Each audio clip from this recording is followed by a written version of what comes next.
Call this meeting to order. It is 6:30. And this is the meeting of the 2025 Bond Committee, Wednesday, June 18th, 2025. Call this meeting to order. Are there any public comments that someone out there sent to us? None whatsoever. Okay, that takes us to the next item on the agenda, which is discussion A. Consider the minutes for the June 2nd, 2025 Bond Committee meeting. And the question is, has everyone had an opportunity to review the minutes? Move to approve, unless there's another. Thank you. Move to approve by Mr. Gordon. Is there a second? Second by Eric Brown. All in favor, say aye. Aye. Opposed? All right. Discussion item B, review draft report and discuss recommendation to council. I will turn the floor over to our city manager. Thank you, sir. And again, thank you all for spending so much time. And I know I sent you a lot of stuff by email, trying to help give you some ideas and some suggestions and discussion points. What I thought we might do is, instead of going page by page through the report, I'm happy to do that. And that's obviously a draft report. If you have questions, let me know. I wanted to talk to you some high level, and I know Erica, you had asked me specifically about financial impact, so I wanted to start with that. Talk about some of that, talk about projects again, talk about some strategies, just high level. Now I'm going to try to be brief so that you guys have time to discuss and really kind of go through some of this stuff. So let me just jump up here. So obviously you've seen this slide before. We've had it on everything in terms of the timeline. So I know you guys don't have any questions on that, so I'm just going to skip over that. Purpose of the committee, to charge the 5 questions. I more put them up here for reference in case we need to come back to them throughout the evening. So let me jump right into projects. I showed this to you at the last meeting. We talked about kind of low cost, high cost range of these various projects. Low end 44 million, high end 68 million. Let's just be honest, it's not realistic that all these are going to get funded. And just be clear. I mean, and I don't think that ever anybody expected that. When I did try to create a little bit smaller list, and this is where jump in here and interrupt me, but I think based on the questions that I've received from you all, some of maybe your priority or your interest may lay in some of these projects. So I pared this list down a little bit. So this is on page 8. I did put, there's a handout, so you can go along with this. That's this document. This is on page 8 of that list. Because we were having a conversation at the last meeting about what was left in the 2018 bond project that wasn't done. And so I listed these here. Proposition A, Harrington Park Phase 2. Parks Department has gotten back to me and they said they think the estimate is about $3.5 million. There's no funding available left over with the 2018 bond project for that, so the funding gap is about $3.5 million for that Phase 2. There's the Main Street at Camp Wisdom that we talked about. We estimate $8 to $10 million in total for that whole project. There's $1.5 million, so there's a funding gap of $6.5 to $8.5 million, roughly. Now, this is the one that we did talk about. Shahad was telling you we're currently talking with COG, and we're pursuing some text opportunities and some grant funding opportunities and some other ways maybe to do this, so that we're still trying to, as much as possible, make some improvements based on the intent of that, but it's probably not going to be to the full scale redoing of that whole intersection that was originally talked about. The service center, we've talked about a range 10 to 12 million. We currently have 2 million left in the 2018 bond project, essentially, for the service center. I also put this on here because we have 2 million in interest revenue from the 2018 bond that has to be used for one of the items with the 2018 bond.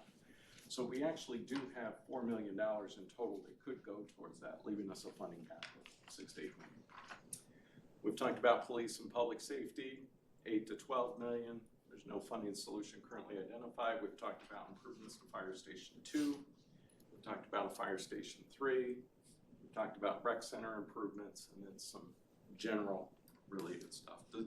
Is that fair to say that that's maybe where some of your interest is? Is there something I missed in terms of, are those some of the more, okay. I wanted to pare it back a little bit so we could just kind of focus on. Can I make a comment? Just more for our thinking, just put on the table. I was intimately involved in the Camp Wisdom railroad grade thing. Especially when I was with the COG, and I worked real hard to work them so that they could work the grant and so that we could actually qualify for federal money. That has been a problem for the city for what, 30 years, 40 years? And looking at this list of what is before us for something to be done, my thinking, and I almost hate to say it because I was such a proponent of the thing, is to drop it and just kind of put it away. Let's live with it for another 20, but they've started the process for the grants. Let those grants work, get as much as we possibly can. And then if the grants come through, then the city council and maybe the EDC can look at funding the rest of whatever remains into fixing that grant, the grade, which is big bucks. You know, we're talking $6.5 to $8 million. So if the COG comes through and federal money comes through and COG comes through, maybe we can get like 4 or 5 million from that.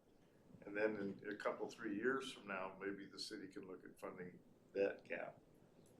Looking at this list of what's imperative for what we need in the city today, I'm thinking just take that off the list of what we need to be considering, because it's a tough nut. Are we gonna crack it? I don't think so. And even if we go to the city and put this in the listing for the bond, it's gonna be a tough sell for us and city council to sell to the citizens. Let's continue to look for another $8 million for that grade.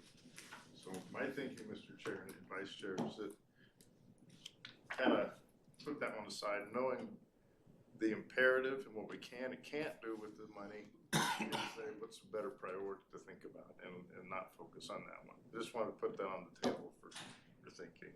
Sorry to interrupt, Mr. No, Chair.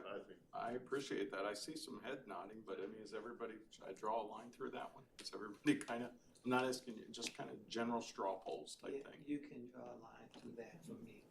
Yeah. Okay. Thanks. Perfect. Okay, that's very helpful.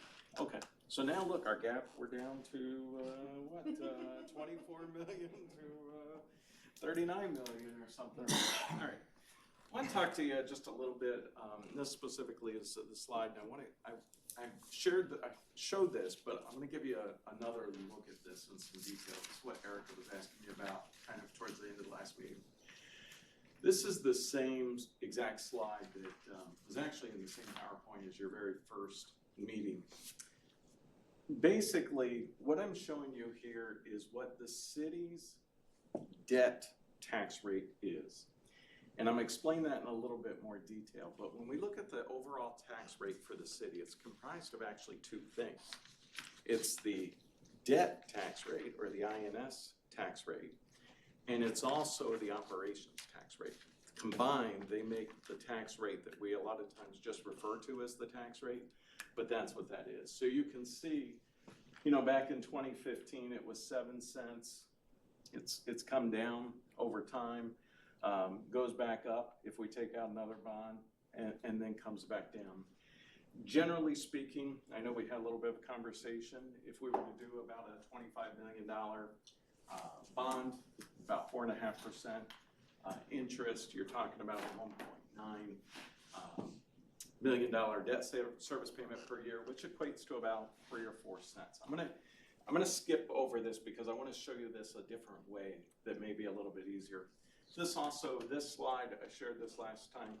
This is specifically to the debt service rate and what the debt service rates look like if the entire debt service payment has to be borne by the general fund. And that's why I want to get into some detail and show you a couple things here briefly. This breaks it out. This is a chart over the last 10 years from 2014 to 2024 on what the city's total tax rate is and that debt portion. So you can see it was, I'm just going to say the cent instead of all the rest of it, but 6 cents, 7 cents, 6 cents, 6, 5, 5, 5, 4, 2, 4, 3.7. I blew it up down here, 3.7.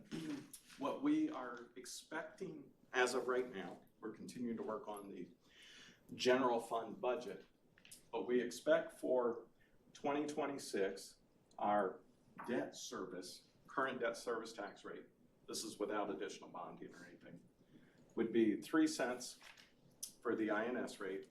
And our operations rate, and again, this is just estimates right now, nothing is finalized yet, about 55 cents. So we're looking at approximately 58 or 59 cent tax rate for the fiscal year 26 budget estimate.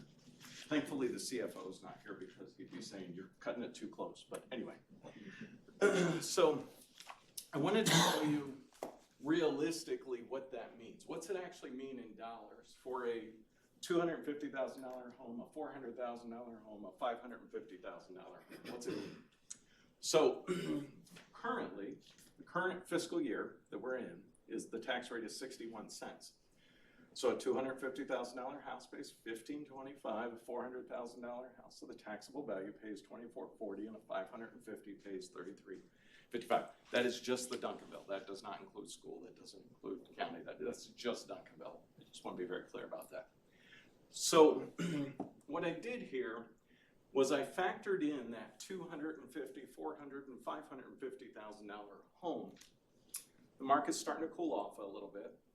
Generally, national rates in terms of the prices of homes tends to go up, give or take 3% a year.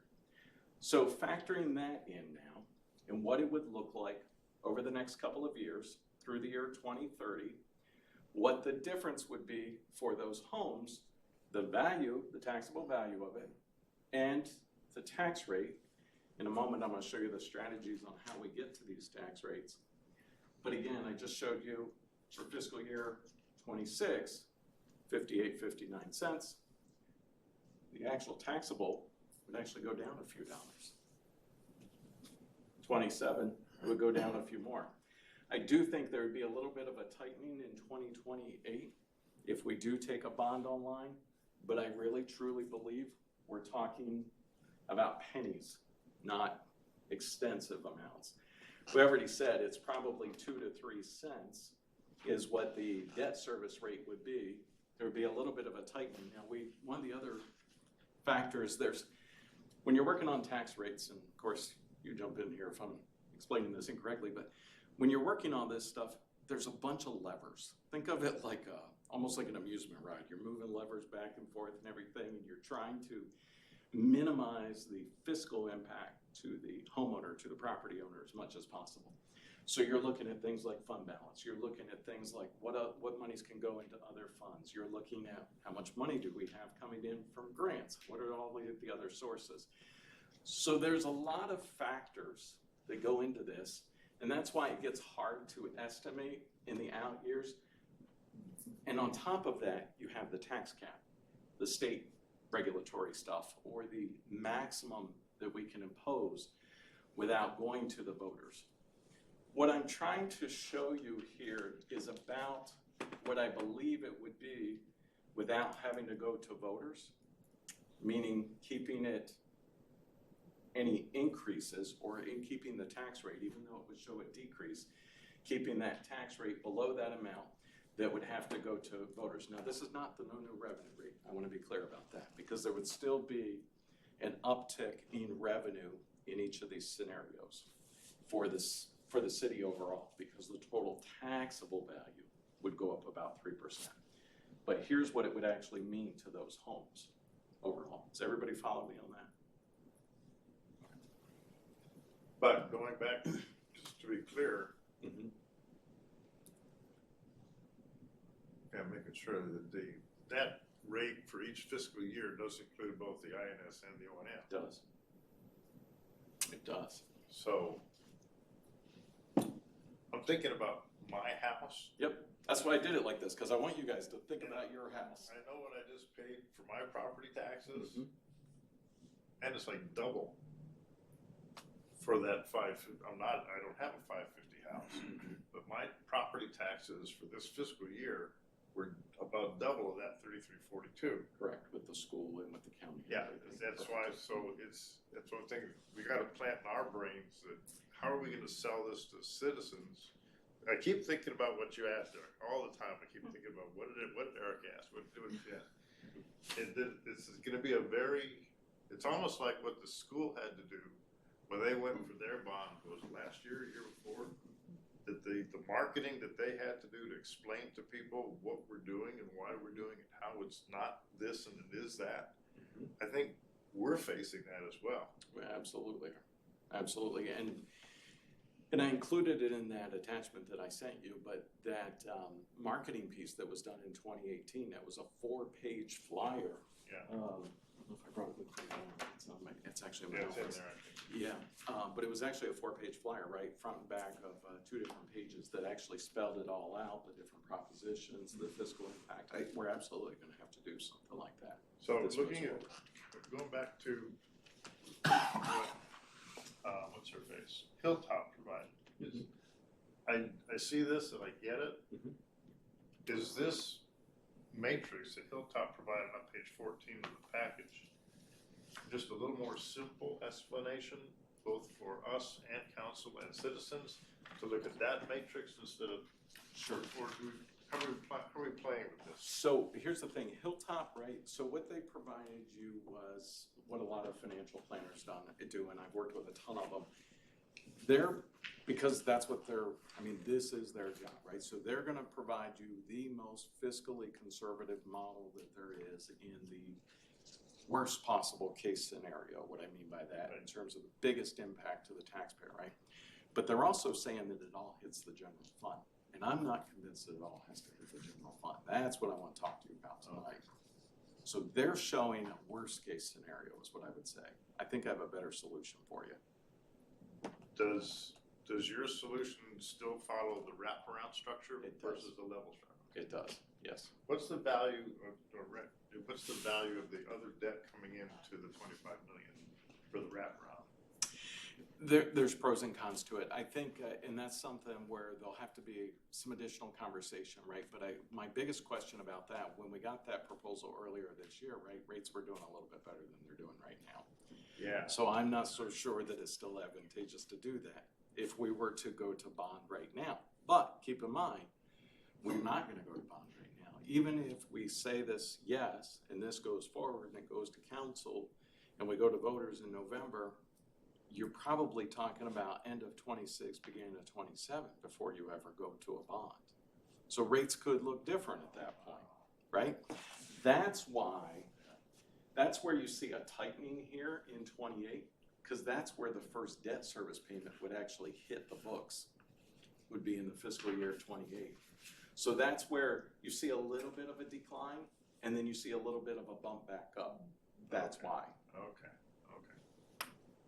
Yeah, because as of today, municipal bonds for AA and A2 are 50 basis points more than that matrix. Right.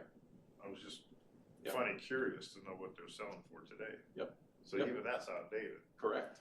Right. And we'll have to update all that if this moves forward, right? Obviously, but yes. Go What ahead. happens to all this if property values go down? So, great question, right? So then you go back to basically it becomes a $250,000 house, but we're still going to have a cap because of the state. The state with their tax cap, that's almost like a safety net intentionally that was put in for the residents. So we're still going to have limitations. So when you get down here to year 28, let's hypothetically say that the house is not worth $273,000. Instead, it's worth $250,000, and we have 56 cents. So what we were talking about was a $4 increase for that fiscal year 28 budget. I'd have to do the calculation back out, but you're still going to probably have a tax rate of somewhere in that 56, 57 cents because of the tax cap. It's our window to work on property tax revenue coming into the budget is so tight between the tax cap and the expenses. We have, give or take, 2 cents to play with. That's about it. And so, to answer your question, Erica, you'd probably be talking about a tax bill for the $250,000 home of 1520-ish ballpark, maybe 1523, somewhere in that ballpark. But how does that impact our ability to pay this back? Yeah, so we would still have the debt service payment, and let me talk about that more in just a second. But so essentially what that means is that would tighten our budget even tighter, if that wasn't. So ideally, it would go up at least 3%. Again, that's a worst case scenario. Now, I have all the confidence in the world that our Economic Development Corporation is going to attract new business, new opportunities, new sales tax, and everything else. And so it's probably going to go up more than 3%, to be honest. The citywide taxable value, I'm not saying that everybody's home is going to go up more than 3%, but our revenue coming in from sales tax and property tax should go up. So to answer your question, if all of a sudden we have to take it on the chin and absorb that, let's say $1 million debt service payment, well, we still have the ability to do it. It makes it super, super tight, but we still have the ability to do it. It's a great question. And in setting the tax rate, the state allows municipalities to set a tax rate high enough to provide for principal and interest payments on debt. And so you also have the ceiling. So Correct. whatever it is that is left between the INS tax rate and the ceiling then is for operations and maintenance. That is correct. And it's almost like you end up doing it backwards. You're like, okay, here's all our obligations, here's all our debt service, and then we're going through this exercise right now. These guys will tell you, it's like, okay, I need you to figure out a way to trim IT or the fire department by 5%. I need you to look for other ways of funding it and those types of things. And that's the exercise that we go through every single year because of working backwards from that ability. So I want to show you a few more things in terms of this. Some other funding solutions. I just want to be very transparent about money that's available. We talked about the $2 million approximately for the service center. We talked about the $2 million in interest that's available. Currently, our general fund for the general fund, unassigned fund balance, has approximately $21 million in it. Our fund balance policy says there should be no more than about $17 million. That means we're currently about $3 million more in unassigned fund balance than what we should have per the policy. So as part of your deliberations, you may want to say to council, we'd recommend that you fund X project with X number of dollars, perhaps using some of that. I listed this, again, just in the spirit of transparency. The Economic Development Corporation currently has about $7 million in unassigned fund balance. If they were following, that's why there's an asterisk, if they were following the same fund balance policy, the cap would be about $2 million, meaning they have $4 million, but there's additional strings that go with that. That can't just be carte blanche for anything. And then our utility fund currently has about $11 million. Our fund balance policy says we should have about $9 million, meaning we have about $2 million. Yes, sir. And so the numbers that we've been tossing around in terms of what would adequately fund these projects, let's say for instance, the police building, we're thinking $10 million on the low end, $12 million on the high end. Mm-hmm. That gets us a building. Yes. So what source of funds do we turn to get the place ready for occupancy? Mm-hmm. Great question. And that is exactly where you might want to think about some of these too, right? I want to show you some different scenarios. Just for a question, if I yes, may sure. go back to this. Are there any regulations or constraints on using the utility fund balance for anything other than utility projects? Like, can we use that money for occupancy of the police station, or something that say that you can't touch it, it's gotta go somewhere here? So pretty much, let me just, in some of the big projects we've been looking at, right? The police station would have to be bonds, fund balance, or perhaps DCEDC. There's limitations on where that would be able to go. Fire department would be basically same category as general fund and DCEDC. Public Works, on the other hand, could tap into the utility fund, service center. Okay. And so I know the money, they're corralled and you can Yes. and can't touch some of them, but now you Yes. just answered the question. Yes. So I had sent this out by email, but I want to show you this a little bit different way too. I kind of gave you 4 different options. If you did no bond, 15 million, 20 million, 25 million. But I want to walk through, let me skip this for a second. We can always come back and go through this. When I was talking about the different levers and the different knobs and everything that you have, when you really start to get a little bit creative, we actually have a little bit of an opportunity here to do more than what it seems on the surface. And the reason I say that is, hypothetically, let's say we did go ahead and take out the $25 million bond, and we're gonna spend $12 million on the service center. We have $4 million currently available from the 2018 bond that could go towards it. And let's say we use 8 million of the 25 for the service center. And again, this is just hypothetical, but let's say we did take out a 25 bond for 25 million. We take out 8 million. We roll that entire $8 million into the utility fund. None of it hits the general fund. The debt service payment on it, depending on the rate, and I'm only proposing 20 years, because when you go 30 years, and you know, everybody knows this, the longer you go, the higher the interest. And it's ultimately, it's council's decision. But when you start looking at 25 and 30 years, the interest is crazy high that you would end up paying versus 20 years. So I just did the calculations here for 20 years. But again, that's another lever that we could look at. But 8 million, go ahead, I'm sorry. And also from another perspective, you never want to issue debt for less than the term of the asset that you're acquiring for, or else your balance sheet goes underwater. Upside down. Yep. That's right. That's right. Even in the public sector. That's right. I mean, the private sector. That's Yeah. right. Okay. Absolutely. Absolutely. So if we were looking at 4.5, and I just ran the numbers here quick, to 5.5% interest on $8 million, you're talking about a $600,000 annual debt service payment, $660 for that 5.5 for 20 years. Okay. So when you're looking at the budget for the utility fund, that's obviously water, sewer, it's all those different things that are within the utility fund. There's about $5.5 million a year already budgeted for capital improvement projects. This just becomes a matter of, okay, we acknowledge that those projects are needed and we're gonna keep doing those, but maybe we reduce that number from 5.5 million to 485, and we absorb that entire $600,000 payment. No additional fees, zero impact to the residents.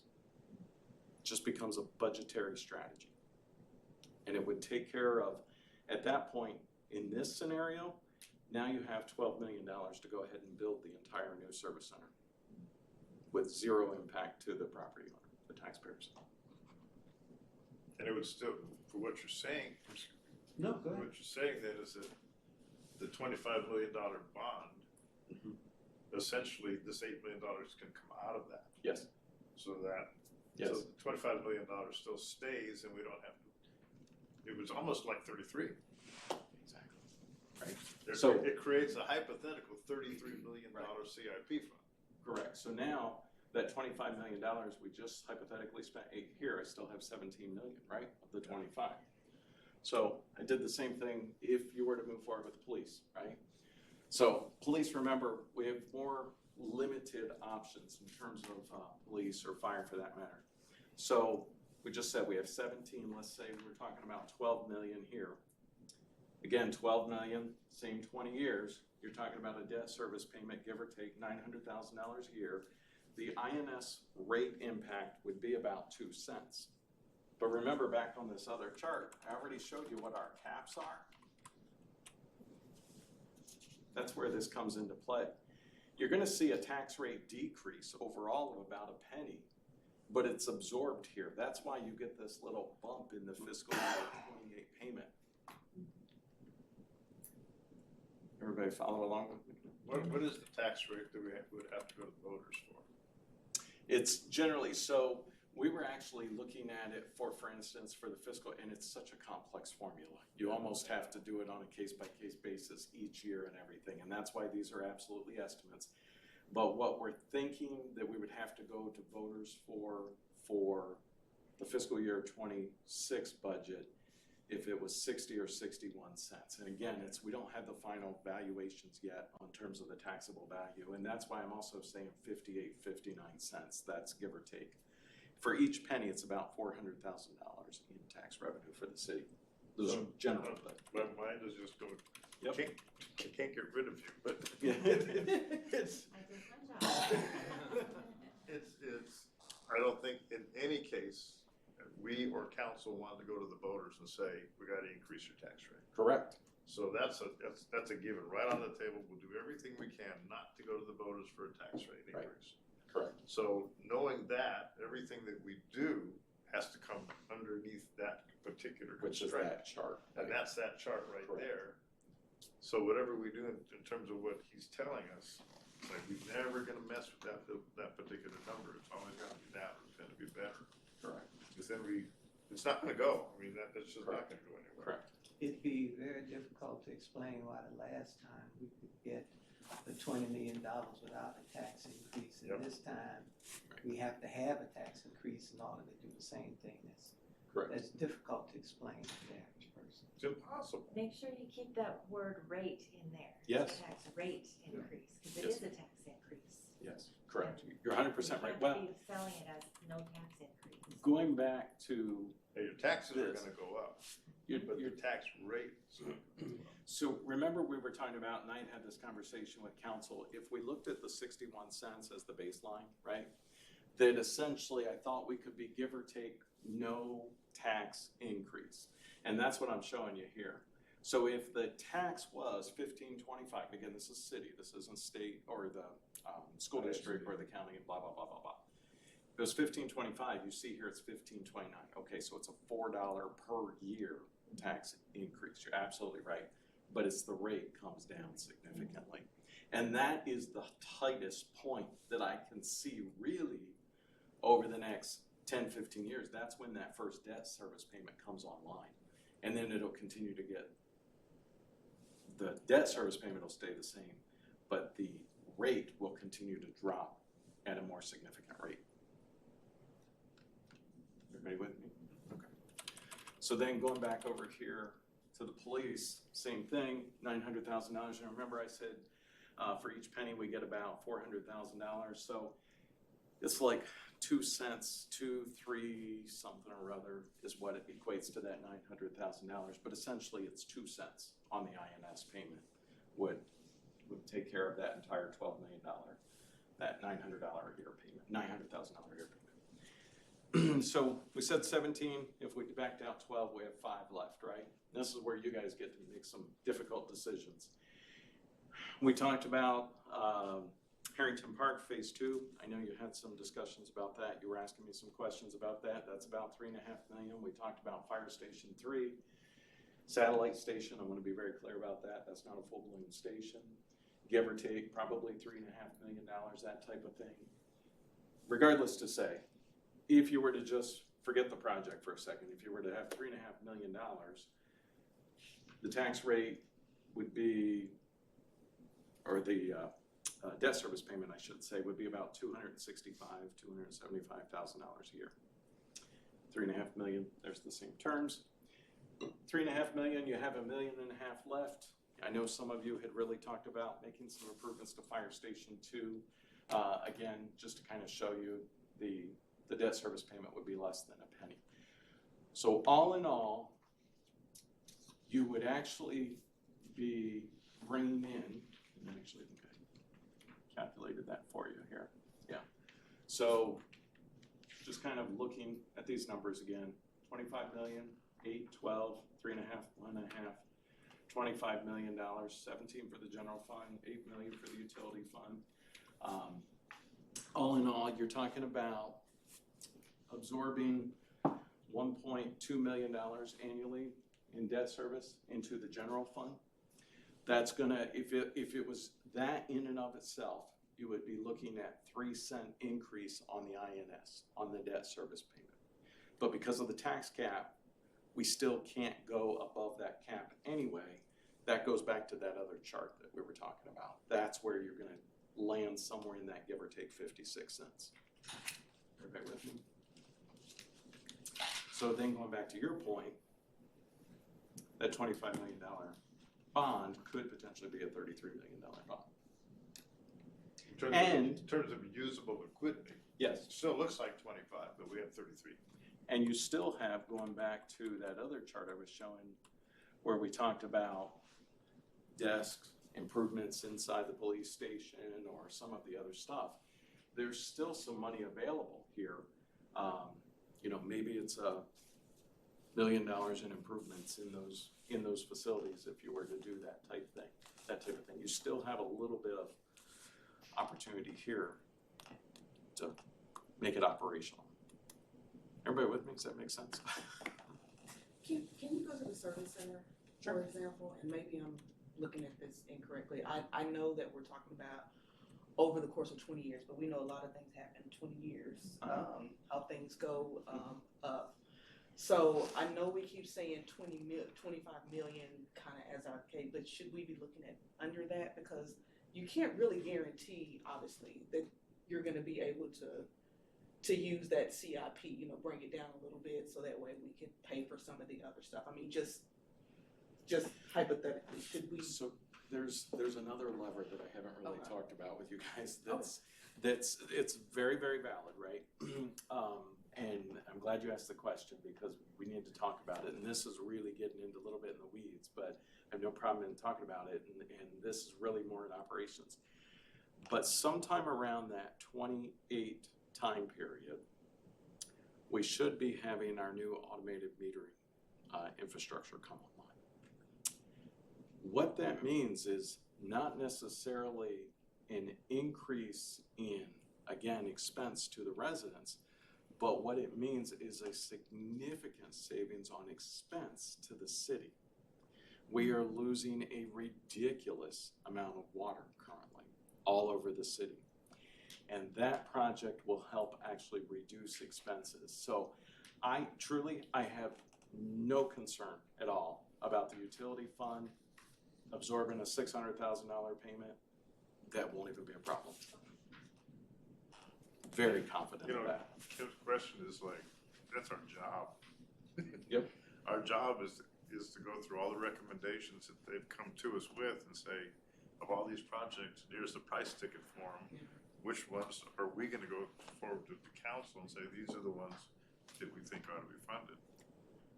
That's a Great question. That's our job. Yep. So Kim, if I could speak directly to what you brought up, yeah, I've been thinking the whole time about less than 25 million. Oh. Still thinking about it. And I think I provided for you approximately, and I know I did it in the narrative, about what those debt service payments would be.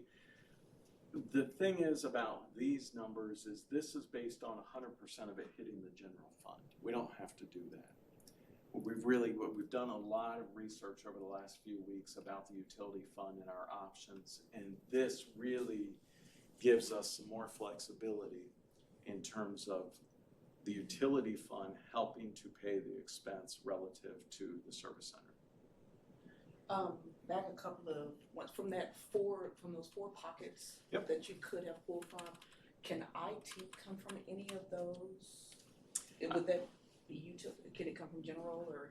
IT would have to come from general, or potentially it could come from DCEDC with some caveats, that type of thing. The utility might be able to have a little bit because they do have IT related needs. But it would probably have to be a proportionate amount. Like for instance, if it was $1 million, we would have to run some calculations, but maybe the maximum could be 20% of the utility fund, that type of thing, so. My question is, when we were first given these numbers, the 2 million, the 4 million in the 2018 bond, I'll just speak for myself. I was thinking in terms of applying that to the cost of the building. which brought it down significantly. And so in my mind, I'm thinking, well, that's really good.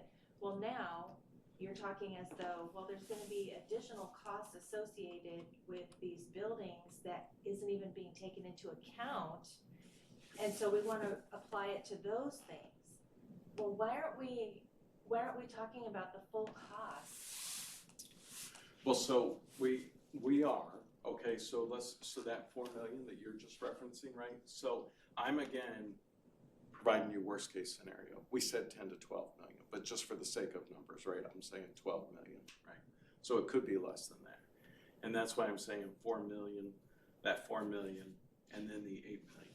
Now, he was asking me a question about the operational expense of the actual buildings, right? So when you think about it, the service center, in a case, let's use that as an example. It already has all the desks, it already has all the IT, it already has all the phone. Will there be some expense with moving that over into a new building? Yes, but it's not an astronomical number. A lot of that could probably be absorbed into operations. I think one of the more challenging ones would be actually the police, and we're talking about public safety building, we're talking about court and that type of stuff. There would be some additional expense with outfitting that. I would like to see numbers that are more realistic, including all of that, because you can't just have an empty building. Right. Yeah, I don't know, to be honest with you, given the time constraints that we can provide that, to be 100% honest with you. I get what you're saying. It's probably, I mean, you could estimate, I'm trying to think of when I did, I think we estimated 200,000, give or take. But a lot of that kind of stuff is also budgeted in the operational budget for those types of improvements. Really, I think none of that could be included in the bond anyway. That's prohibited. It has to be the facility. And so that's why I asked the question, because I asked the question under the assumption, based on my experience, that furnishing the building, whatever that takes, is usually comes out of operating resources. Right, yeah. And again, that may be things that have to be budgeted. Now, the good news is in terms of the police, right, the IT's already all here. They already have their computers. They already budget for computer replacements. They have some access to some specific money if there's additional needs, one-time type costs, that they have access to a whole separate fund that is completely separate from any of this. So the asset forfeiture fund is what that's called. Would you agree with that, some of that? So, Yes, sir. I'm not, to be honest with you, from an operational expense, I'm not super worried. There would be some cost for public works, but a lot of that they already have. It's a matter of making improvements to that building. The bigger expense would be police. They have a resource for that. And then they may have to budget, and they may have to do it a little bit over a couple of years to get that fully up to where it needs to be. So we could theoretically use that full 4 million. And For the project, for the For the building, project. yes. We actually, and we should, because it was a bond. yes. So, yes. Not the operational stuff, right? So, and this may seem like an off-the-wall question, but how many capital projects has the staff done since they've been here? I don't doubt that they have probably done capital projects somewhere else, but how many of those old 2018 projects have been done under your watch? Sure, since I've been here, we completed Proposition C, which was the entire fire station. Proposition D is the service center that we're talking about. Proposition B was the roadway. I think at this point, the only one that is really outstanding is the Camp Wisdom at Maine, because Cedar Ridge, we've gotten that to a point where that's moving forward now. That's finishing up design, and that'll be breaking ground before long. Daniel Dale's done. There was obviously some discussion about the bike lane. So that's all been 2 years, year and a half, 2 years. And then Proposition A was all the park stuff. So we completed the splash pad, we completed Kidsville all since I've been here. We did some trail improvements, we did the Lad Nature Preserve Master Plan, we did the North, that wasn't actually part of that, I'm sorry. And the last piece of that is Harrington Park. So there was phase 1, 2, and 3, and that was something that we actually did since I've been here, because when I started meeting with Parks Department, it was this one big project, and it's hard to eat an elephant without doing it one bite at a time, let's face it, right? And so it was just too big of a project, and they weren't making any traction, so we broke it apart in 3 different phases, and we found funding for phase 1 and phase 3. The outstanding one that currently is not funded is phase 2.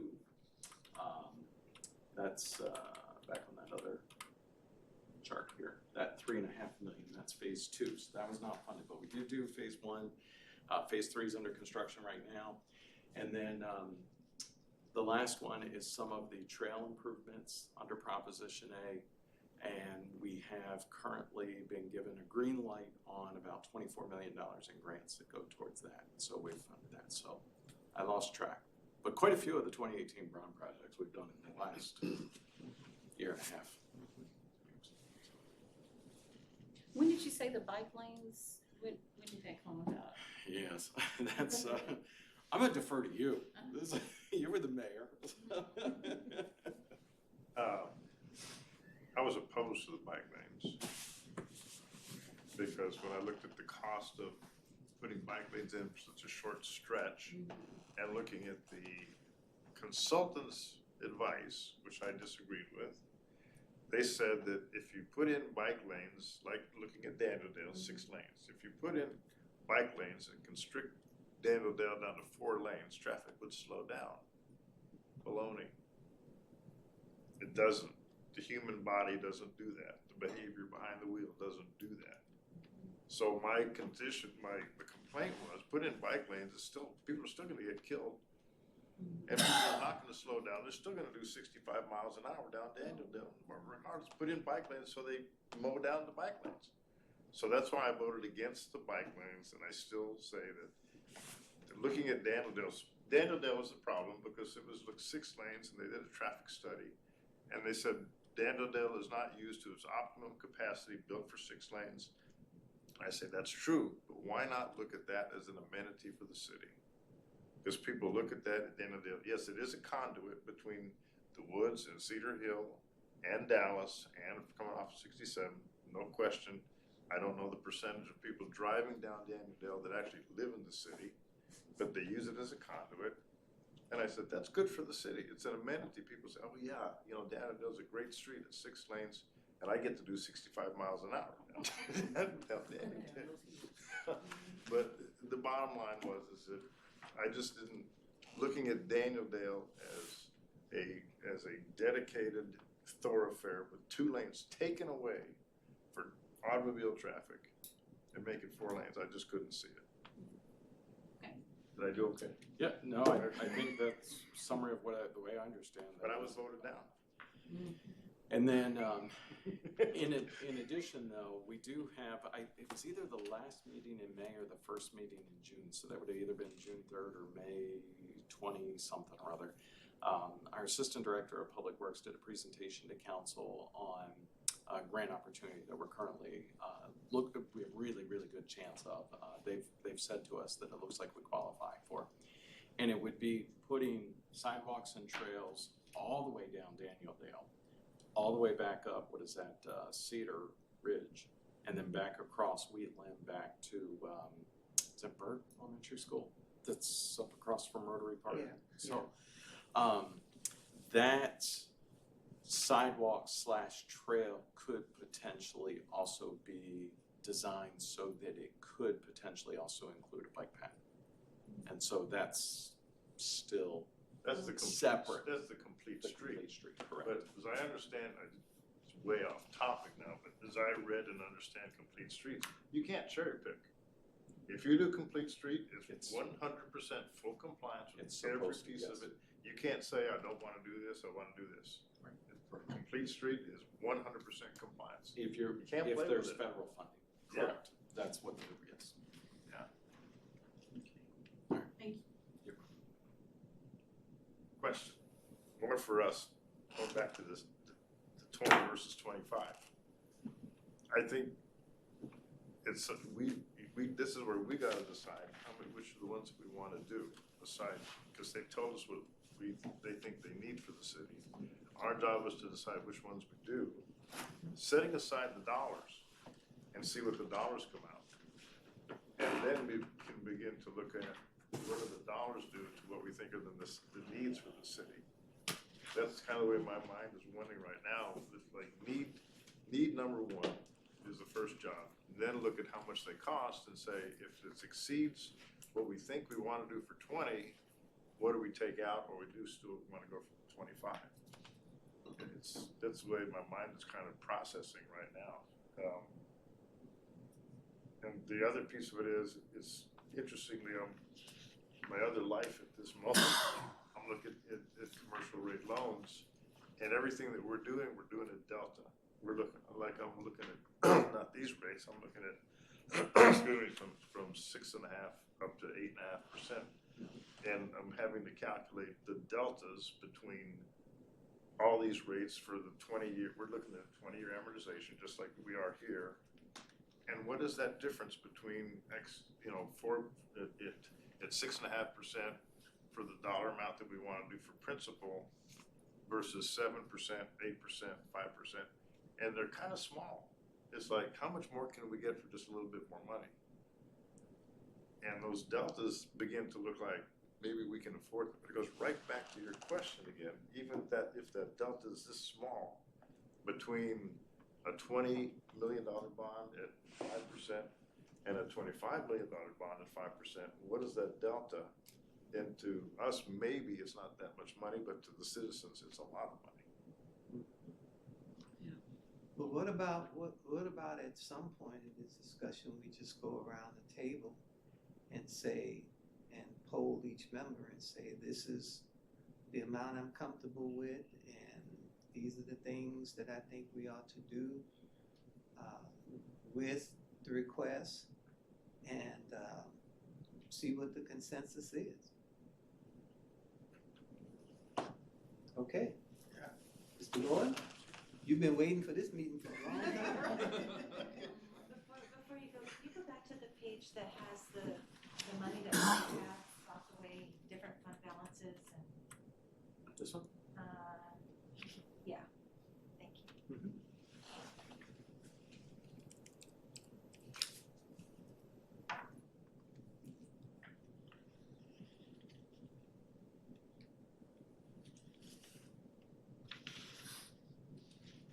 You good? Okay. What I did for myself, I went through the entire list and I broke it down between facilities and I called it amenities. And under amenities, I put the rec center, the dog park, the land preserve, the library. Then maybe I'll think about these if anything happens, but I had police and court, service center, fire station 2, fire station 3. And then at the bottom of the list, I had general IT in the field house. And those things at the low end come to 22.5 at the low end.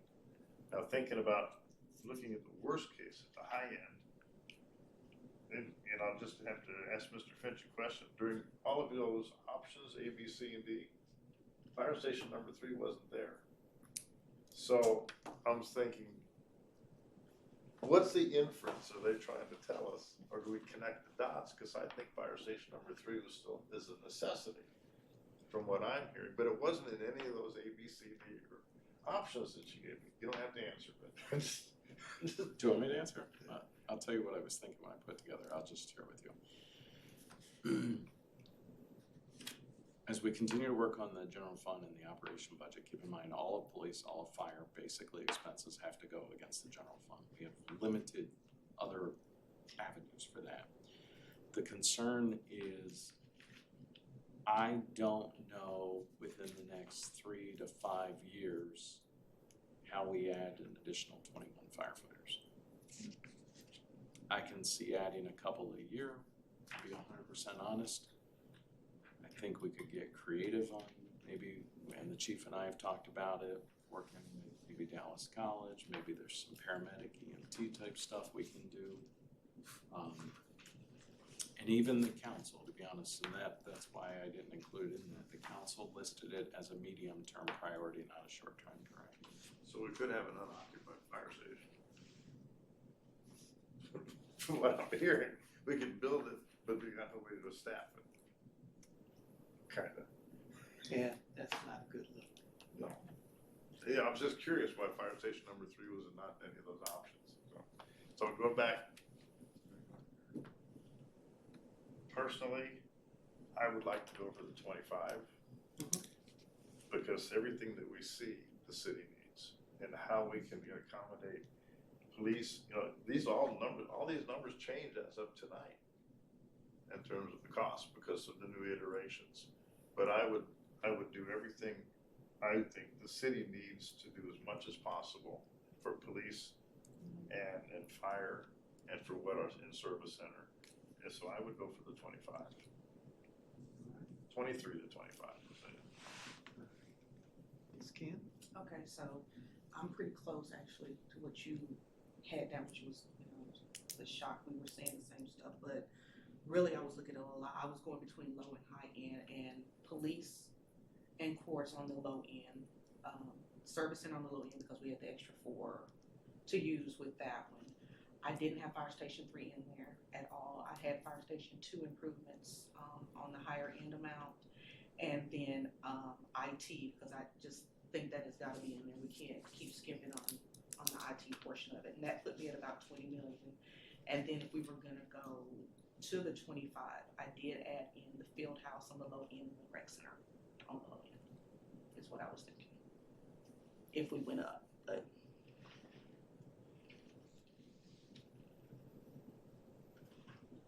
Okay, next. Sure.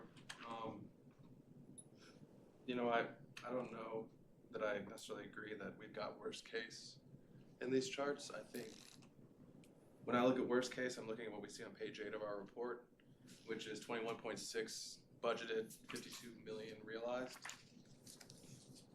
So that gives me pause with kind of saying it's 12 million. But in terms of priorities, frankly, I'm just going to echo them. I think emergency responders are critical to our community.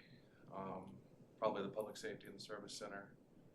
Query whether fire station number 2 can be found in some of these overflows in these funds on this screen, if we can do 500 there. I think IT is pretty important, particularly as we get more connected, then suddenly we don't have water or electricity from some sort of ransomware. I think we'll very much regret not having the adequate funding for safeguards put in. But I'm generally uneasy with how much any of this is going to cost. We need this, and everybody here is so much more experienced in this part, so whatever we can get approved by the voters is what we need to do. I mean, we need more than 25, but if that's what it takes. I'm kind of wondering querying if we went with a bigger bond with even a higher, estimated cost for public safety, what happens with that delta? Like, say we come in under, that we approve the bond and we build things and furnish it and do everything we need to do, and there's 2 million left over. I'm assuming the next bond committee would probably be very appreciative of something that they can then plug in whatever holes that we're finding here. But my concern is that we're everything I'm hearing is fit everything in this tight box.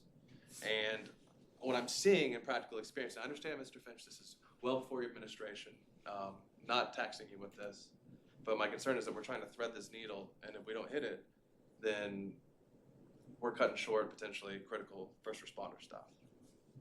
So, I mean, I would be on the 20 to 25, but I would probably be on the lower end of the more conservative side of what projects we should actually allocate for that funding. I'm not comfortable necessarily that it's only going to cost 12 million to build a steel building over the next 3 years when steel could triple in the next 18 months depending on what we're doing with Canada.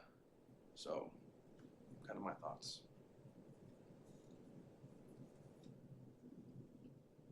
I am in favor of the 25, and I think that the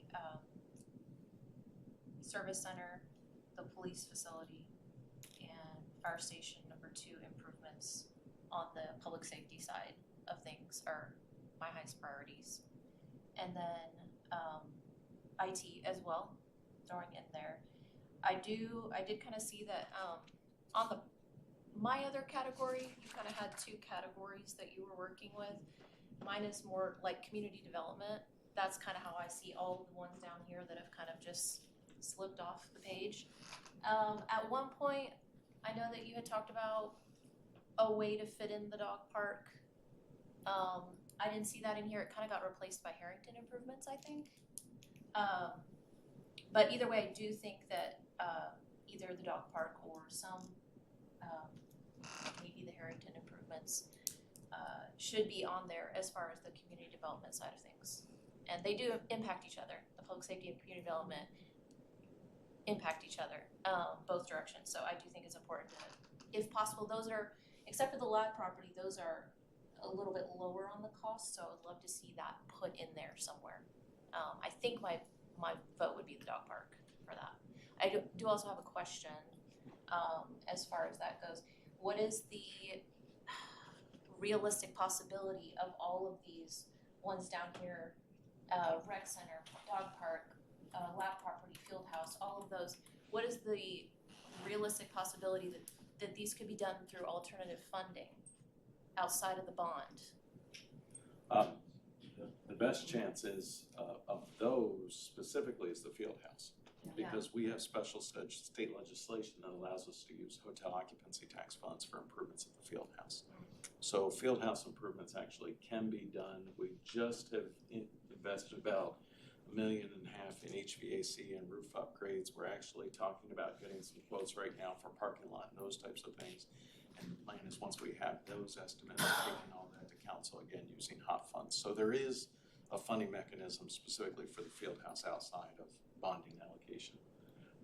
Some of the other ones, like what you were asking about, the Latin Nature Preserve or the dog park or even phase 2 of Harrington Park. I mean, I think, Harrington Park phase 2 was $3.5 million. The dog park right on the low end is $3 million, high end is $3.5 million. So, I mean, you're basically talking about the same numbers, or there is the phase 1 option for the dog park as well.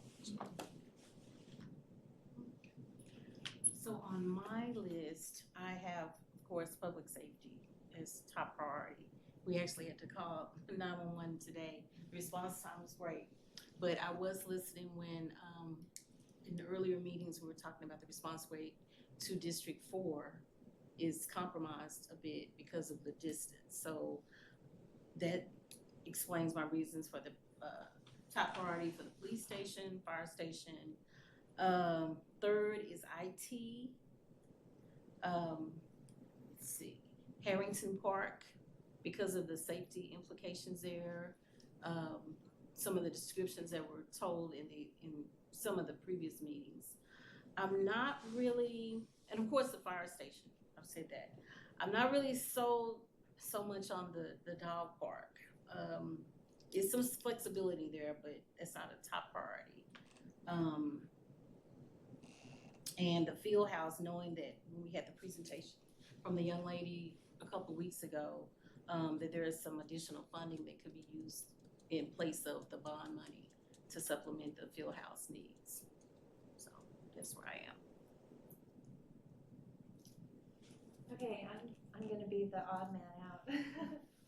I'm looking at these numbers and I'm thinking we can find money. We can find lots of money in some of these other places. My top priority is police station, service center. Those are the two non-negotiables for me. I mean, if we can squeeze in some of these other things that people are saying, I'm not against all that. I'm thinking with the money that is in, on that chart that I asked you to go back to, I'm thinking if we do a bond between 15 and 20 million and then allocate those funds, we're gonna end up where we need to be. And that's what I've been thinking kind of all along.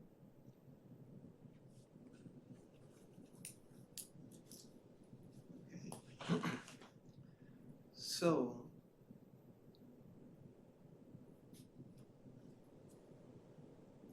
funny thing, wasn't real funny. But an interesting thing happened to me a couple of years ago. And that was, I retired.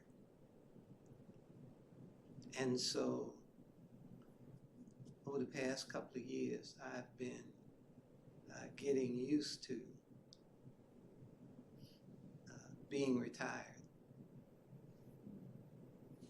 And so, one of the things that I really enjoyed when I was working is that I always had money to buy nice things, particularly nice things to wear.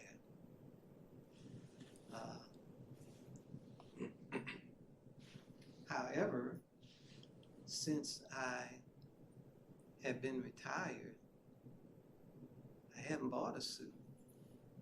So when you see me, just think 5 years, 10 years, and that's about how old some of the stuff is.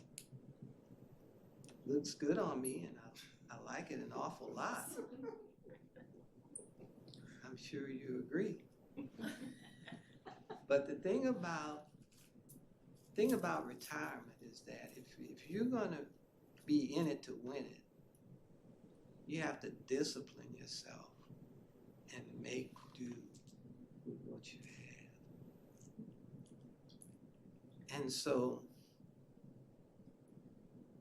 everything that has been presented to us is a necessity. We'd love to have it. But I think that we have to take a look at the broader picture and make difficult decisions. That's why they call it a budget. I used to do budgets for other people. But now, since I'm retired, I do budgets for myself. And it's definitely not the same. Like, for example, washing machine broke. I called somebody yesterday. They came by. They said $388. I said, no, I'm gonna call the next guy. Well, that's what I used to tell the cities that I work for to do. You know, get 3 bids. Well, I didn't have to worry about bids until I retired. Now, yeah, I want the lowest cost. I want the most for the least bang on the buck. So, Harvey, where are you going with this? Here's where I'm going with this, is that I think we need to be strategic. I think we need to do this capital bond very carefully and take a bite of it at a time. Because, quite frankly, we don't know where the economy is going. But I can tell you this, with the police station comes 12 new positions. That's my reading of the survey. Okay. So when I say look at the bigger picture, look at not only what it costs to make it happen, but also what it's going to cost to keep it.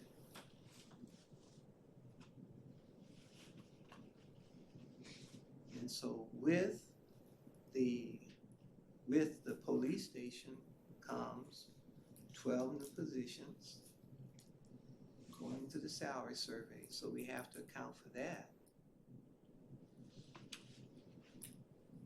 And the other thing is that as we move forward into the future, salaries are not going to go down, they're going to go up.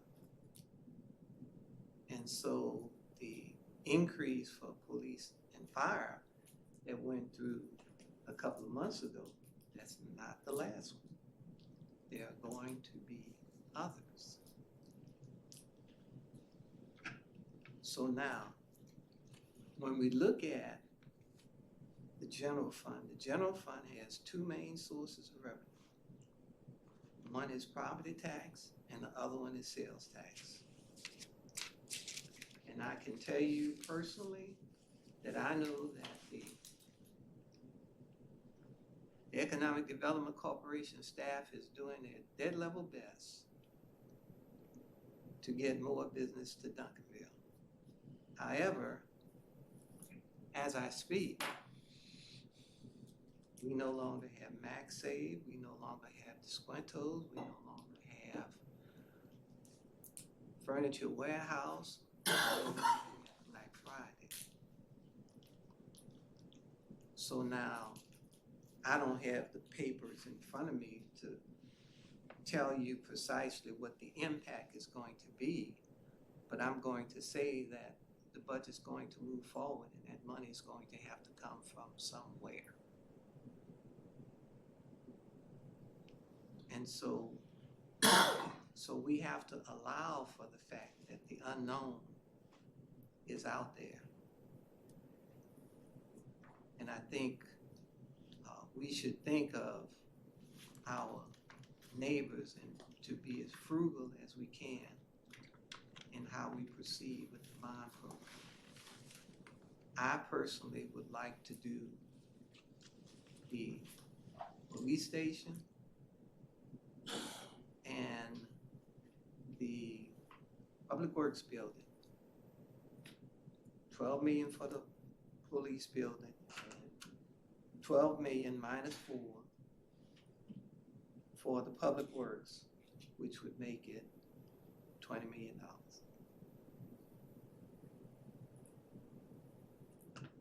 And then 3 to 5 years down the road, then we look at it again, see where we are.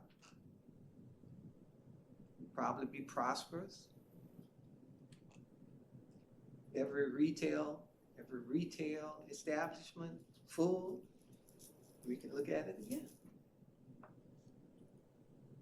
What is the timeline on these committees? I mean, we have 7 years, right, from the last one. Is there some sort of structure to it, or is it just kind of ad hoc? They're just like, all right, this year let's look at one. It's ad hoc depending on the needs, and then ultimately we'd have to go to the voters. Obviously, there's multiple steps in that. Council would have to approve it going to the voters, and then it would have to go to the voters. So. You're making your plea for the next bond committee? Young man, you probably What I'm seeing is a lot of problems there that we're not gonna be able to solve, Yeah. so. I did some quick calculations for you, just so you know. So again, this is if it were to all hit the general fund, but $15 million would be about a $1.1 million annual debt service payment. 20 million would be 1.5, so it's about each one of these are about $400,000 more. So 20 million would be 1.5 million, 25 million, 1.9 million, 30 million would be 2.3 million. So remember I said each of those are about 400,000. Remember, depending on the tax rate, is about $400,000. So that's essentially the difference that you're looking at there. Now, again, though, keeping in mind those levers, right? So, like for instance, if we did 20 million, you could still allocate that 8 million to the utility fund and then the 12 million to the general fund. It would just reduce the debt service payment to the $900,000 essentially to the general fund, give or take. So. And it would be good if we were able to do some big things like that with I misspoke the last time, with a minimal increase in our neighbors' taxes, whatever that is. Going along with what you're saying, Patrick, I got questions many times like, what are you gonna do about my property taxes? And I said, nothing. Our tax rate is what our tax rate is. In fact, you saw it. We as council drew it down over the years, but our property taxes went up. And what we have to look at is North Texas, as I've explained this a lot, North Texas is the victim of such a volcanic economic engine in terms of what's going on in North Texas. And you look at the state of Texas, the 9th largest gross domestic product in the world in terms of the growth coming into Texas. It was just announced today or yesterday that Texas Instruments is going to put $60 billion in 2 factories in Sherman. Sherman's not that far away, but what does that do to our property taxes? We're still going to be impacted by what's going on in Sherman. We're going to be impacted by what's going on in Washington. Even though that's in Ennis County, they look at, what's going on in this whole economic engine, it goes right to your point in terms of we as citizens, what's the burden on us? We're gonna be paying more, there's no question. And so the 3% inflation factor cranked in here, I played around with it, looked at some numbers.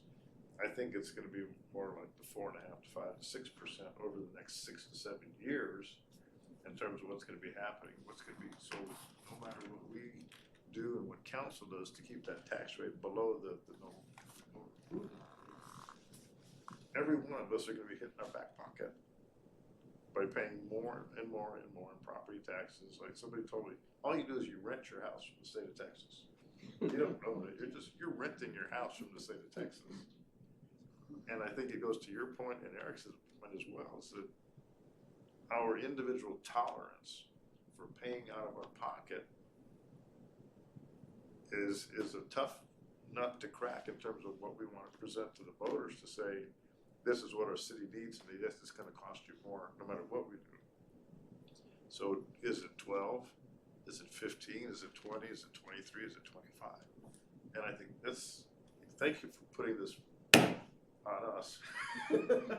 No, this is probably the most serious thing that we as citizens have had to approach in many, many years because of what's going on in our city. And I think it's only right that I don't know how you may not accept this, but I think the Lord has put the right people in the right place for this consideration to look at this stuff. And listen to what you're saying, Patrick. I'm going like, he's right. I'd love to play with 23 to 25. I looked at, this little list right here. I cut out all the amenities. I chopped out the rec center, the dog park, the land preserve, and library. I took out the $1.5 million for the fire station. At the low end, it brought us down to 21.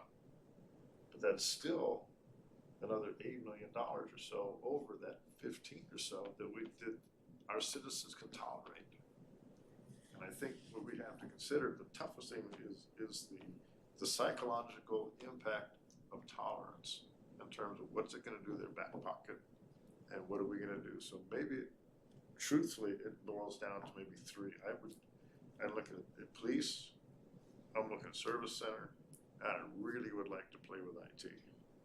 I'd really like to bring IT into this because cyber fraud and cyber security are so important. And I think the high end was 5, the low end was 1. I'd probably go with the high end 5 and look at look at those 3. And it would hurt to take these amenities and say, we can't do it, but the thing is, can we fund it some other way, some other time? Yeah, and just to piggyback on what you said, people complain about their property taxes, and rightfully so. I'm not being judgmental at all. But you know whose fault it really is? Texas Instruments. I mean, this area is one of the few places in the country where you can get work. You can't blame people. They want to work. So they come here for work, and then they need somewhere to stay, and thus and so, and you gotta put them somewhere. So it's just supply and demand. That's what's causing the problem.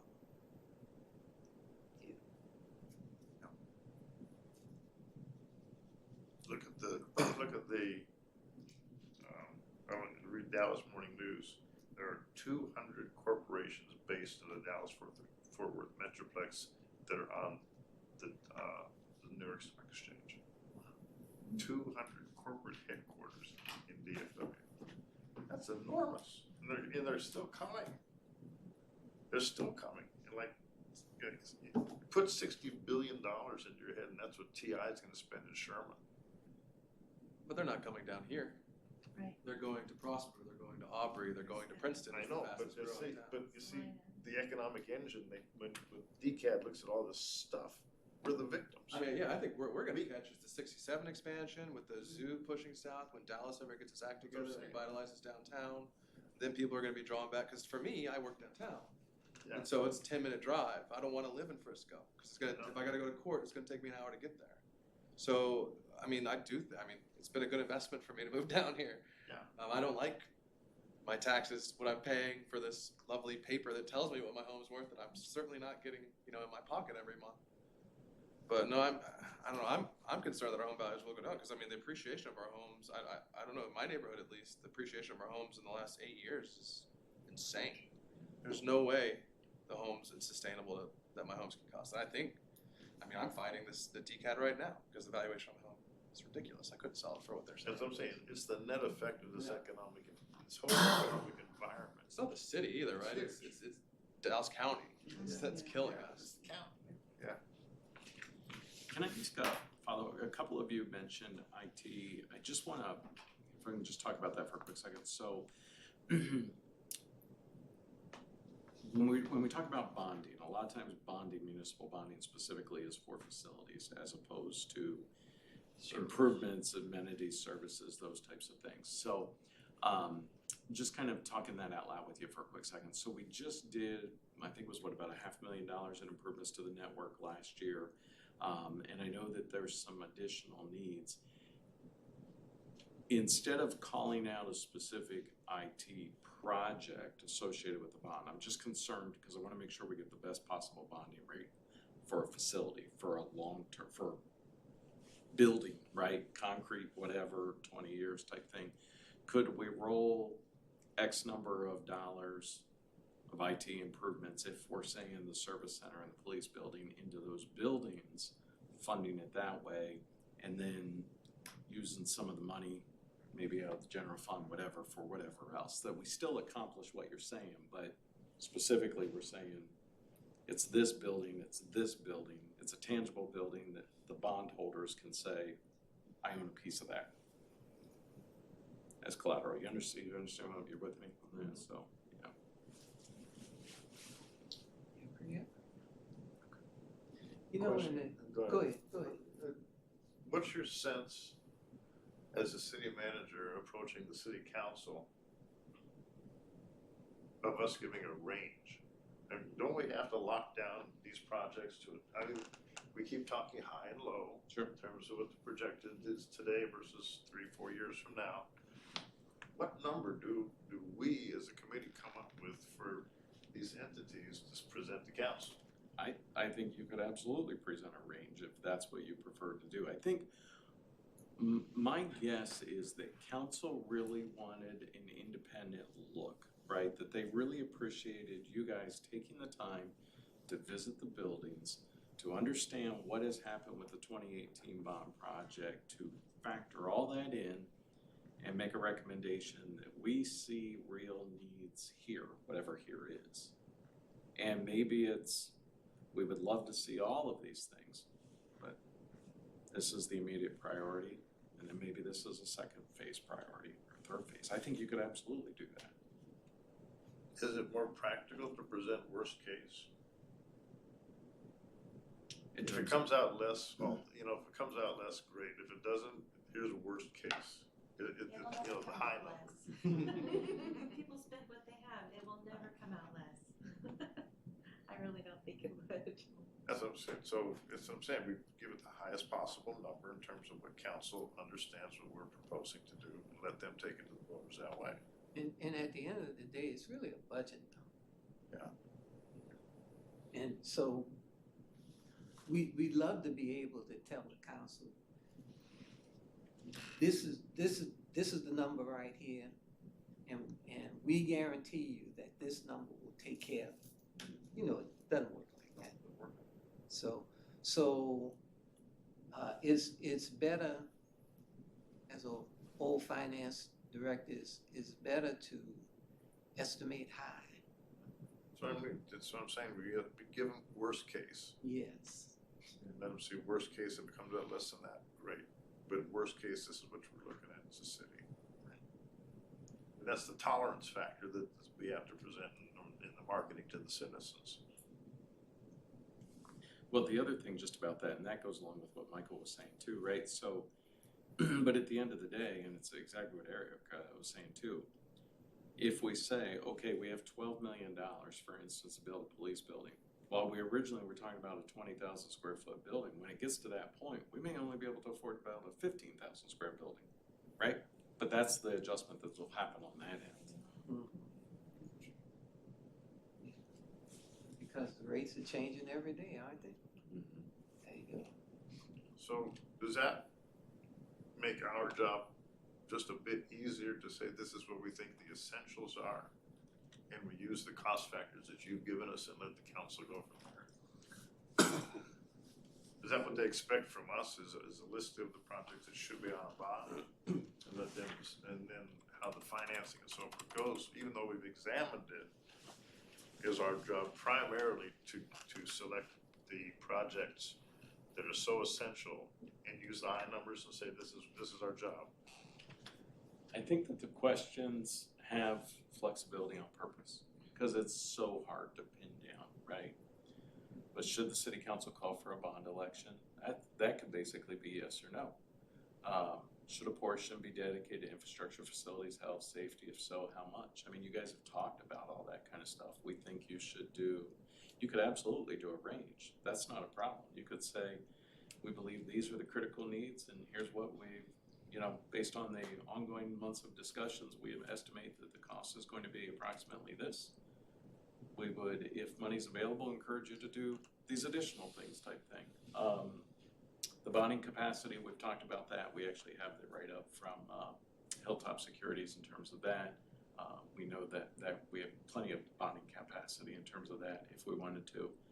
The comprehensive planning documents, we've talked about those. We've talked about LAD. We've talked about the dog park master plan. We've talked a lot about those things. And then you guys have talked about other needs. So like the IT wasn't even originally on the list. So I feel like you guys have touched on all these. It's just a matter of this point of you guys saying, here's what we think are the top priorities. And if you find a pot of gold at the end of the rainbow, these are the next ones that we.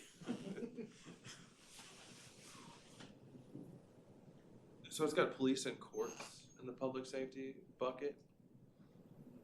Are those able to be delineated, or does it have to? I mean, is there some sort of court structure that's just inherent in building the police station, or can we reduce? Because I'll be frank, I don't think we need a municipal court, but we do need a police station. Is there a way to lower that number by eliminating the court aspect of that budget item? Yeah, I think to be honest with you, I think it would just be on it would be more on the operational operational side. side than it would the building, because it goes back to, You're furnishing it and staffing. yeah, it, right. It's either gonna be the training center the chief has talked about, or a multi-space room that could also be used for a court. So it's Because I the know chief's that- fight. What's that? So it's your fight with them about, that's my training center. It would This is be, the leading and- training center. And if I may, I'll tell you,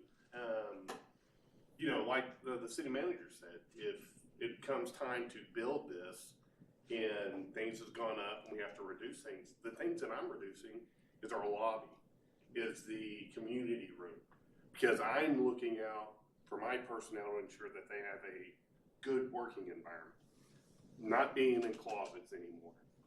That's my priority, is retaining our people with a good working environment.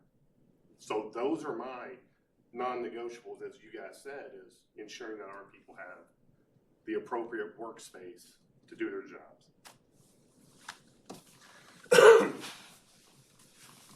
Give him money and he'll make it happen. Right. That's right.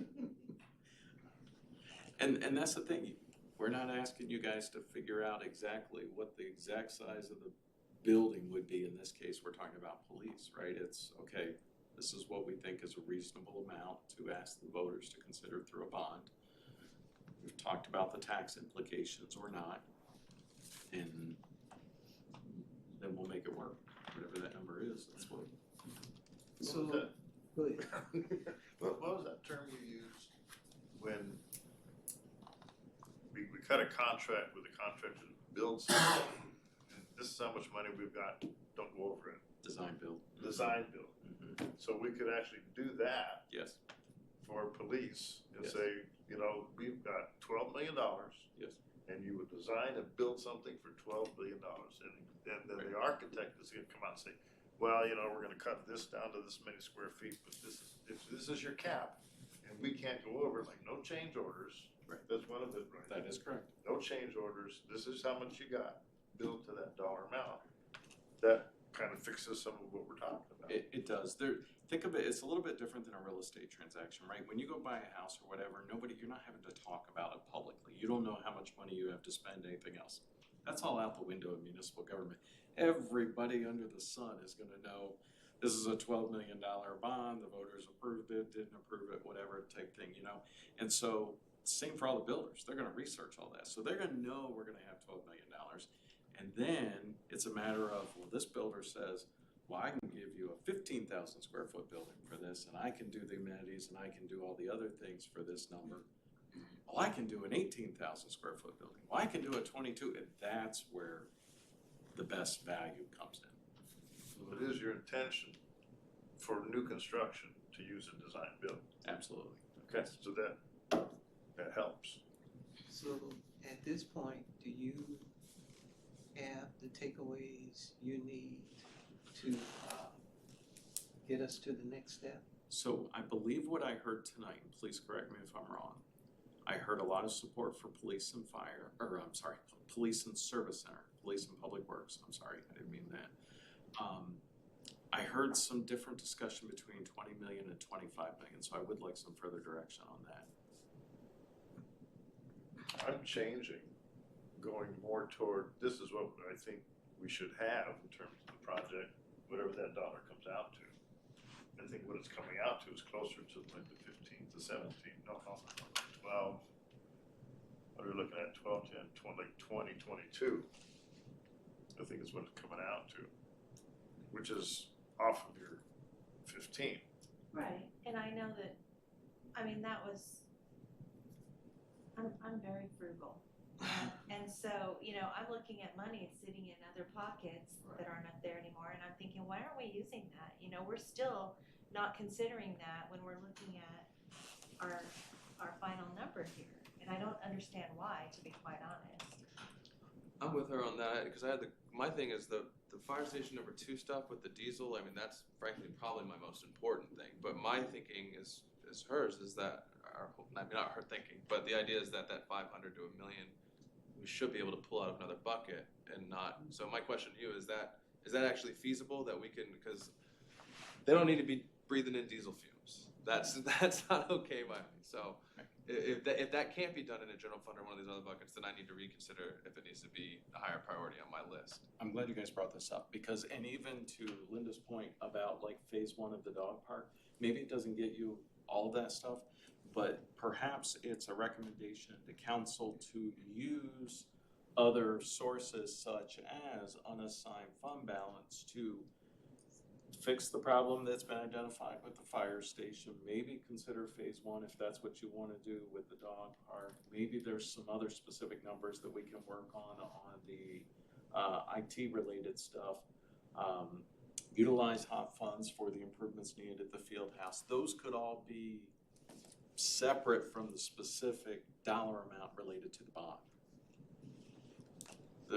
If that makes sense. That was good. Well,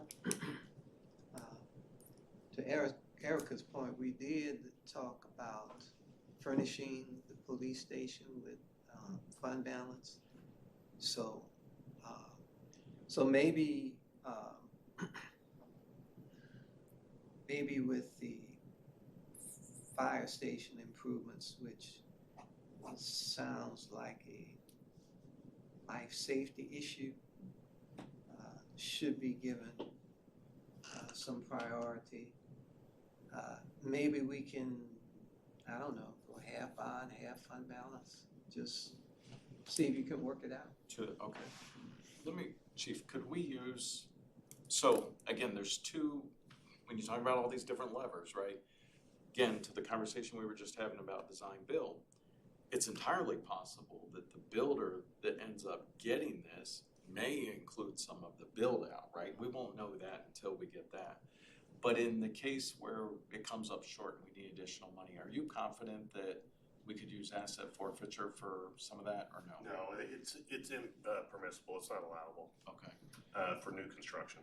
How about for the actual, like, interior improvements relative to any technology things, any of that kind of stuff? I don't believe so, but I can get confirmation through MLRs and see what they, Okay. Okay. to make sure I cover my bases. I certainly don't wanna go to federal prison. Right. None of us do. None of us That's not do. how I wanna end my career. Yeah, right. Yeah. Be a white collar one. Yeah. Yeah, the subtle attention. Okay, all right. So we'll have to follow up on that. But yes, or unassigned fund balance or whatever the case, we can look at those things. The service center has it has a lot of flexibility with the utility fund, so I'm not at all worried about that. So, yeah. Okay, so I guess my only other question, so we're talking give or take, I think, to go back to question number one, I just wanna make sure everybody's in agreement with a bond, right? Okay.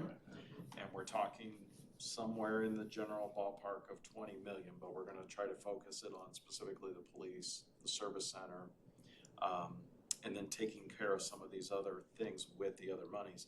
I guess my only other question is your recommendation, for sure Fire Station 2, I get that. I know there's been a little bit of conversation about that dog park. Is that a yes or a no? Is that a thumbs up or a thumbs down? I mean, I take her point well, though. I mean, there's kind of a value to having something. This is not just emergency services, but Yeah. I mean, I don't have a solution for it though. If all we ever do is put out fires by taking care of, we absolutely need to take care of the police station and the service center, but those are putting out fires. We're not gonna progress as a city if all we ever do is put out fires. We also need to consider things like we're talking about bringing revenue into the city. Okay, I'm sorry, people aren't visiting Duncanville to see the police station. We need to take care of our police station, but they're visiting the Duncanville for everything underneath that and our restaurants and things like that. So we are opening up a lot more potential for revenue when we make improvements to these things or have the only dog park in the Tri-City or things like that.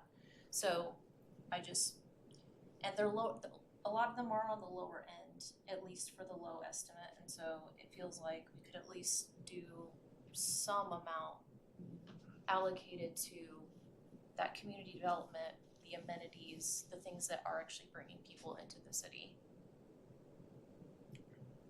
Yep, the dog park could be looked at as a value proposition in terms of a taxpayer, where is my tax money going? Yep, I'm happy to have my tax money go for fire and safety. But we've always talked about in the comprehensive plan and everywhere else, we want a city that is livable. We want to live here, we want to work here, we want to play here. And that amenity of any kind of a dog park could attract people to us. And what else could they do? Well, they may be buying houses, they may be doing more. But it's that live here, work here, and play here. Is more of what the dog park was proposed to do. Yep. Is to be a happy place. Yeah. I want a happy place to go, and I'm willing to pay for it with my tax money. I just feel like And maybe just phase one, some piece of it could do some of that. I'm kind of changing my mind about the dog park. At first I was like, no, but hearing the voices of everyone here, it does add value, and you want to be, proud of your city. I mean, we're proud of our city, but we want to brag, hey, we got a dog park, we have this and that. So, yeah, I see a place for it. It's a value proposition. Mm-hmm. And maybe it doesn't have to Yeah. cost that much. I mean, Yeah, do we- out of those other do we funds, design like, we, build? we've got these surpluses, and we're looking at what, 3 million. Right. I mean, can we get 1.5, 2 out of that or something, and then it's a little less, a little easier to swallow putting $1 million bond on a dog park. well, I know my conversation I'll share with you that I've always had with council since we completed the dog park master plan is that some element of that would include community fundraising, right? That there would be a group that fundraises parts of that. So to your point, maybe there is part of it, and it absolutely does not necessarily have to be part of the bond, but it could still be part of your report, exactly what you guys are saying, that we see value in the benefit of the community of it, and we would like to suggest that you use fund balance to kick it off or get it started type thing. We could, just a brainstorming, we could set aside a certain amount and say, the city has these funds to match any funds that the community, that would really give them incentive. Okay. And if we do the dog park, we go to Dollar Tree, we go to Aldi and all that whole strip. And by here to go to the dog park, you get sales tax. You get some synergy going with this location. I'm good. Has the Economic Development Corporation done an analysis of like, the impact of, say, 11 more officers or a new police station on drawing new businesses to Duncanville? That would be hard to quantify. I would think. So, What about real estate, people that are in real estate, is that any type of collaboration with them on what they see the value is and what their opinions of what's needed? I mean, cause a lot of times when they're, selling houses, they wanna say, hey, this is something that's close to your house, like say the dog park. Like any collaboration with real estate corporation, Duncanville?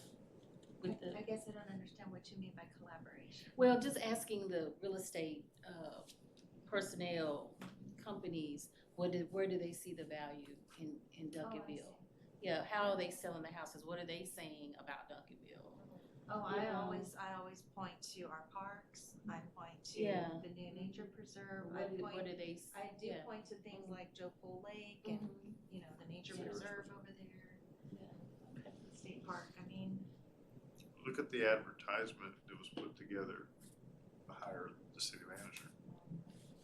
It included everything you're talking. It was more about live here, work here, play here, and don't you want to be the city manager here? Hit all the challenges.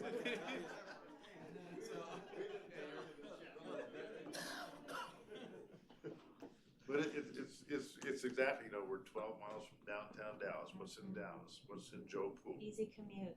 Yeah, it's an easy commute, where, you know, in all the museums and the culture. It's the value proposition of the city of Duncanville that people want to come here. The dog park would be a good, I get what you're asking. If you didn't have transportation and you were here. Mhm, what not is the- Dallas, just. Yeah, what is it, Duncanville. you can't get anywhere Uh-huh, else, what is the added value staying Yeah. here? Exactly. And a lot of these younger kids, they don't really drive Right. like that. So Right. whatever city they're in, they need to be able to get to, walk it, bus it, you know, bike, whatever. So I get. that's why our DCEDC is so important, because there's nowhere to buy clothes here. Right. You know, we need those kinds of things too. So Chairman, in terms of next steps, I will go through, if anybody else has any other comments of things that you, for the report that you want to include that we didn't talk about, I guess just email me. But I'll go through and tweak it based on tonight's conversation. I don't know if it's going to be by the end of this week, but definitely by the end of the week next week, I will get that out to you so that you have that updated draft to look at. And I guess my only other question is tentatively, we were talking about possible presentation to City Council on the 15th. So my question would be if you want to have one more meeting to review that, one more time to go over that, or, okay. Yes. By the way, this is incredible. It really, I mean, this is an incredible piece of work. How much of it remains after tonight is irrelevant. This is a fantastic piece of work. It really Well, is. I wanted, regardless of what happens, right, and that's one of the things I've always tried to do with any municipality I've worked with, that you document what's really going on so that at least you have a document that you can pick up and understand, here's what's happened, here's what didn't happen, right, and then you have a blueprint for going forward, so. and if nothing else, just the fact that it exists Right. is valuable for history. The archive is there. Just for AI. I asked for what is the current median price for a house in the city of Duncanville? And as of May of 2025, it's about $315,000. That's crazy. Which is above that too, so whatever we're looking at is more using that $400,000 column than it is the 250 column. Whoa. I have no words. I know, and I'm looking, so it's, yeah, so it ranged from 315,000 up to 379,000 for the median price of the city of Duncanville, right, as of May. Even with my house, like Michael was saying, I got my DCAT and I wanted to contest it, and so I started doing my own research, and it became challenging. I think it worked out to, over the last 24 months, the average home in Duncanville has sold for about $265 a square foot. I think that's what the number worked out to. So it's a big number, and so I challenged mine, and DCAT came back and said, yeah, we'll knock 15,000 off, have a nice day. So. And that's 6 cents off. Right, Yeah. Thank you very much, I'll go buy a Snickers with what you just gave me. So we have one more meeting on what, the July 7th? And then you meet with council. Well, we just added another meeting. We No, haven't given a date to it. Or you? It was always It's on the already on calendar there. at 7. Yeah.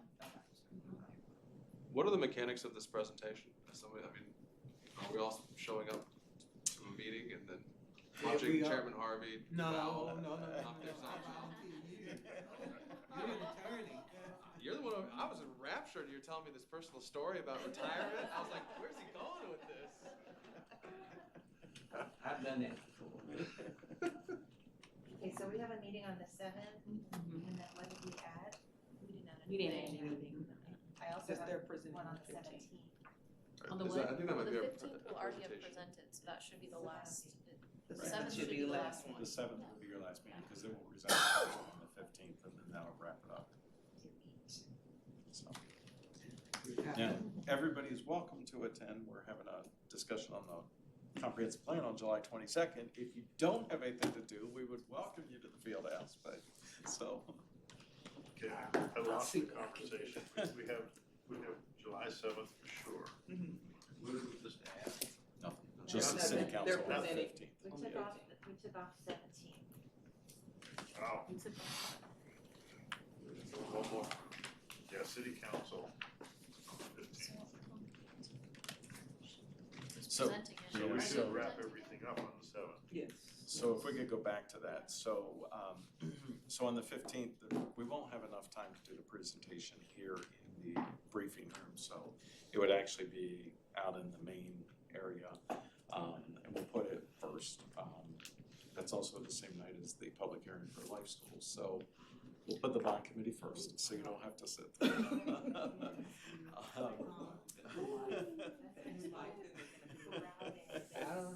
don't know, I might wanna stay. I know,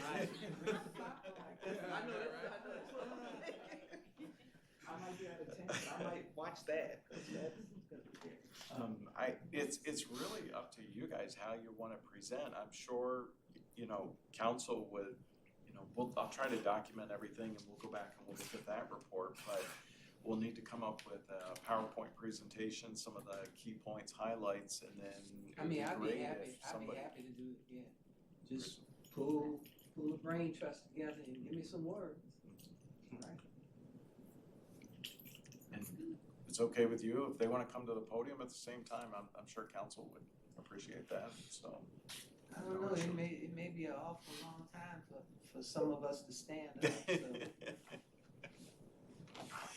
So, but I know that they're very appreciative of everything you guys have been doing and all the time that you've put into that, seriously. So they're definitely gonna wanna thank you, so. So the 15th, I'm sorry for interrupting, I'm trying to get my calendar straight here. So the 15th of July is when the report is presented. Yes. Well, I do appreciate all of the work that you put into the tours and helping us to see, because I came here thinking I'm not voting for a bond. but the need is obvious and I appreciate all of Well, and that was part of it, so that you guys could really see what we saw, so that you could then make an unbiased, independent recommendation to council. So, absolutely. Thank you. Chairman, I think we're done. Oh, I'm sorry. That's all right. Everybody's looking at me. Just admiring that suit and the reflection, is that what it was? Put it on my calendar before I forget. Man, I do look good in this blue, don't I? Anyway,